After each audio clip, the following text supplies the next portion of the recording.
নন্দলাল তো একদা একটা করিল ভীষণ পণ, স্বদেশের তরে যা করেই হোক রাখিবেই সে জীবন। সকলে বলিল, আহা হা, করো কি নন্দলাল?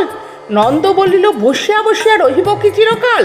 আমি না করিলে কে করিবে আর উদ্ধার এই দেশ? তখন সকলে বলিল, বাহবা বাহবা বাহবা, বেশ। নন্দর ভাই কলেরায় মরে, দেখিবে তাহারে কেবা? সকলে বলিল, যাও না নন্দ, করো না ভাইয়ের সেবা। নন্দ বলল, ভাইয়ের জন্যে জীবনটা যদি দিই, না হয় দিলাম, কিন্তু অভাগা দেশের হইবে কি? বাঁচাটা আমার অতি দরকার, ভেবে দেখি চারিদিক।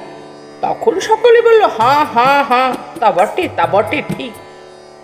নন্দ একদা হঠাৎ একটা কাগজ করিল বাহির, গালি দিয়া সবে গদ্যে পদ্যে বিদ্যা করিল জাহির। করিল ধন্য দেশের জন্য নন্দ খাটিয়া খুন, লেখে যত তার দ্বিগুণ, ঘুমায় খায় তার 10 গুণ। খাইতে ধরিল লুচি ও ছোকা ও সন্দেশ থাল থাল, তখন সকলে বলিল, বাহবা বাহবা বাহবা নন্দলাল। নন্দ একদা কাগজেতে এক সাহেবকে দেয় গালি, সাহেব আসিয়া গলাটি তাহার টিপিয়া ধরিল খালি। নন্দ বলল, আহা হা, করো কি, ছাড়ো না ছাই। কি হবে দেশের গলা টিপুনিতে আমি যদি মারা যাই? বলো কবিঘত, নাখে দিব খত, যা বলো করিব তাহা।